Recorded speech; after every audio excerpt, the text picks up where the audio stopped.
I wasn't entirely happy with the way I summed up my thoughts on Monster Girl Quest after I finished the game, mainly because I didn't have enough time to share my feelings, and I shouldn't be put on the spot when I have detailed opinions about a game because I can never find the right words right away. But before I talk about why you should see this game for yourself, I'll quickly go over all the reasons why you shouldn't. It has incredibly lewd overtones, copious amounts of nudity, nightmarish imagery that will give you terrors for years, instances of arguable pedophilia, weird and unusual fetish fuel, moments of attempted arousal from the ingestion of humans, and pretty much anything else that you can classify under any of these categories. Now that we have all that out of the way, on to why I thought for even a moment it was a good idea to share this game. I'm not going to deny it. The reason I played Monster Quest was the same reason why many others played it. My love of monster girls and my inner horny nerd. Of course, I went in expecting to have a good time just playing through the game. I never thought for a moment I would find one of my favorite video game stories of all time within it. The game starts out like many other adventures, with the protagonist, Luca, embarking on a quest to defeat the evil leader of the monsters. It may sound cliche, but the game knows this and even pokes fun at such cliches. As the game goes on, it evolves into something much more complex than just simply good versus evil. There are many subplots that happen throughout Luca's adventure that you wouldn't expect to find in just a game for adults. You encounter and deal with many serious ideas, such as accepting those who are different from you, seeing how your faith can make you blind to the truth around you, learning to forgive and recover when horrible things happen to you, how to live on when you're separated from your loved one by death, the futility of war, listening to both sides of the story, and so many more themes. The main overlaying theme of the game is about choosing to understand others and coexist, to embrace others instead of pushing them away or resorting to violence without attempting to reason. The game not only does this in an inspiring way with its plot twists and story elements, but also through its masterful relationships between its colorful characters. Lucas starts out as a mostly generic protagonist who is absorbed in following his own ideals of what it means to be a hero, but still has underlying features that make him unique, such as his wish to coexist beside monsters peacefully.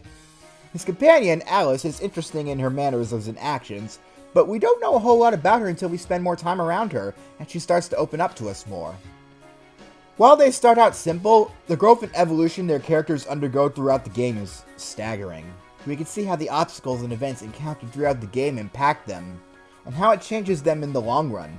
We see the changes and evolutions in other characters throughout the adventure too, and while we don't usually get their full story told to us, we can see how much they change and evolve as the story progresses.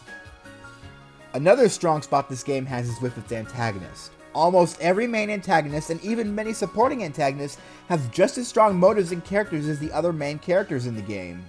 They're well written and their motivations are often relatable, which is surprising. Some of these antagonists are so strong it makes you question if you're making the right choice in opposing them. When it comes down to it, there are many well-written characters who make this game stand out tremendously among others I have played. I never would have considered for a moment the possibility of playing adult games for this channel if not for this game.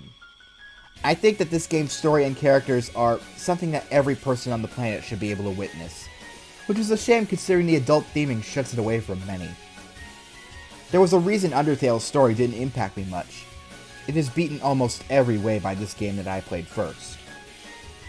However, saying that this game changed the way I look at other stories is an understatement. It changed my outlook on life. I find myself trying to make more peaceful contact with people and accept others whose ideas are different from me, as well as adopt other idealisms the game shares with us. I think lots of other people who are in more serious situations and positions than I am could learn a lot from this game. I'm not the kind who cries at every story they're exposed to, but this one even got me from time to time. I seriously think everyone needs to experience the story this game has to tell at least once. I would love to share with you the game that changed my life. I implore you to watch my LP of the game so I can share it with you. Or better yet, buy the game and live through it yourself, if the inappropriate content is not an issue.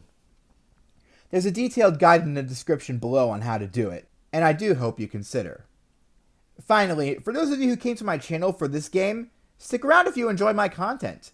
I can't promise a game like this in the near future, but I always strive to make my content entertaining, and if you like my style of entertainment, I have more than enough of that for you in the future.